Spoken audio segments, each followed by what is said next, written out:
Welcome to my channel Juragan Science. Kali ini kita akan mempelajari IPA kelas 7, yaitu bab 6 Ekologi dan Keanekaragaman Hayati Indonesia part 1. Sebelum kita mulai, silakan sobat-sobat bisa like, komen, dan subscribe di channel Juragan Science.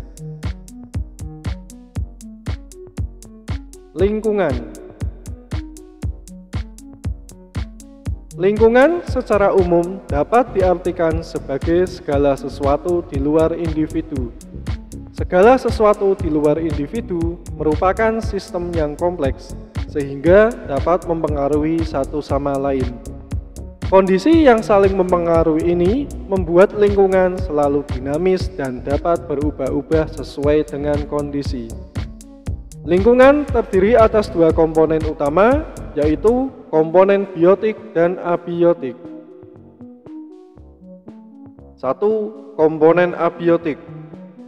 Komponen abiotik merupakan komponen yang terdiri atas benda-benda tidak hidup, diantaranya air, tanah, udara, dan cahaya. Kedua, komponen biotik. Komponen biotik merupakan komponen yang terdiri atas makhluk hidup seperti manusia, hewan, tumbuhan, dan jasad renik. Ekosistem. Ekosistem merupakan suatu sistem hubungan timbal balik yang terbentuk antara makhluk hidup dengan lingkungannya. Ilmu yang mempelajari hubungan timbal balik antara makhluk hidup dengan lingkungan disebut ekologi. Di dalam konsep ekologi, terdapat tingkatan organisme kehidupan mulai dari individu, populasi, komunitas, ekosistem, bioma, dan biosfer. Yang pertama adalah individu merupakan makhluk hidup tunggal. Contohnya ialah sebatang pohon kelapa, satu ekor zebra, dan seorang manusia. Yang kedua, populasi adalah kumpulan individu sejenis yang berinteraksi pada tempat tertentu, misalnya serumpun bambu di kebun, sekumpulan zebra di padang rumput. Jadi populasi ini intinya ialah organismenya satu jenis ya.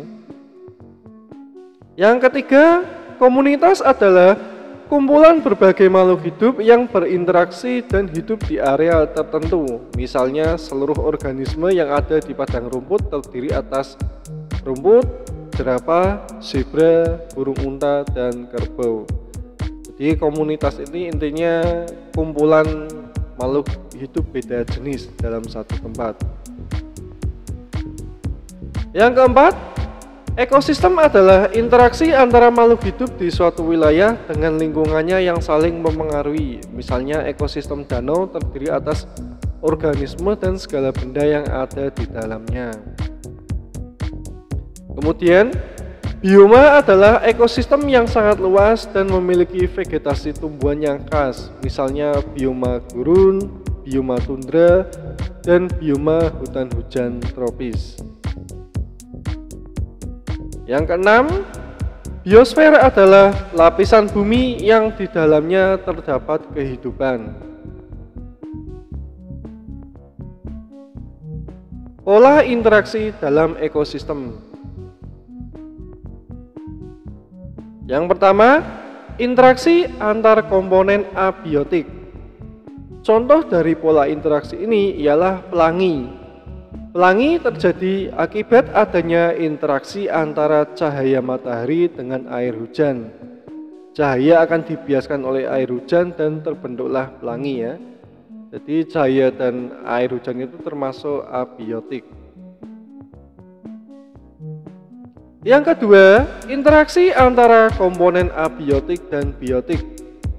Contohnya ialah interaksi antara cahaya matahari dan tumbuhan dalam berlangsungnya proses fotosintesis. Jadi kita tahu cahaya itu merupakan komponen abiotik dan tumbuhan merupakan komponen biotik. Yang ketiga, interaksi antara sesama komponen biotik. Yang pertama, pola interaksi antar sesama komponen biotik dalam satu spesies. Yang pertama adalah kerjasama. Pola kerjasama ini contohnya kerjasama antara lebah madu dalam mengumpulkan nektar dari bunga ya. Yang kedua, kompetisi. Kompetisi merupakan suatu interaksi yang merugikan kedua makhluk hidup yang terlibat. Interaksi ini terjadi ketika dua organisme akan bersaing untuk mendapatkan sumber daya yang sama dan terbatas. Misalnya, hidup di habitat dan sumber makanan yang sama. Contohnya adalah persaingan antara singa dalam berburu makanan dan mencari pasangan. Kemudian kanibalisme. Kanibalisme merupakan suatu fenomena di mana makhluk hidup memakan makhluk hidup sejenisnya. Contohnya ialah kanibalisme di antara ikan lele ya. Jadi di peternakan lele, kalau misalkan mereka kekurangan pangan, maka lele-lele tersebut akan memakan satu sama lain atau kanibalisme. Kemudian pola interaksi antara sesama komponen biotik dalam spesies yang berbeda. Yang pertama, simbiosis mutualisme. Simbiosis mutualisme merupakan interaksi antara dua organisme yang berbeda jenis namun saling menguntungkan satu sama lain. Contohnya ialah kupu-kupu dan bunga.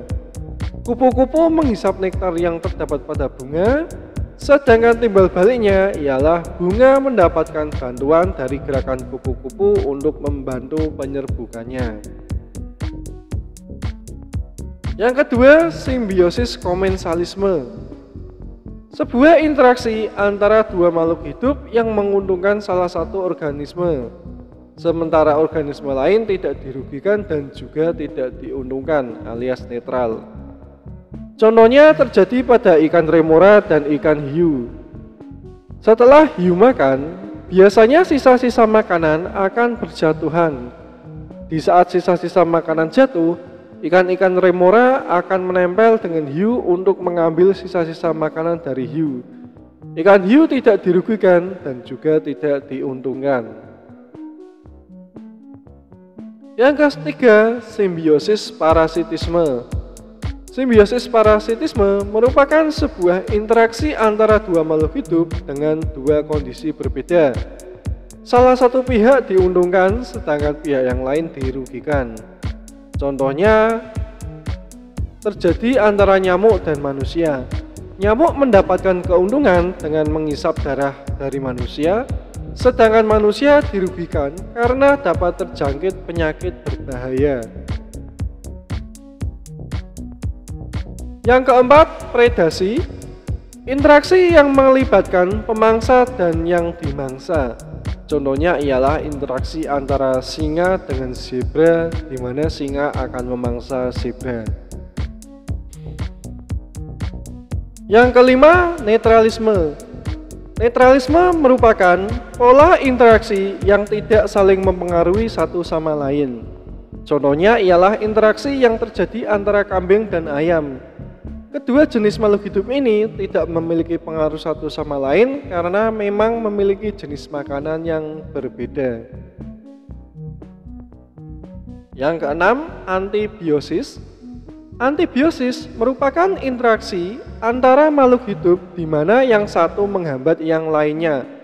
Contohnya ialah interaksi antara jamur penicillium dan bakteri.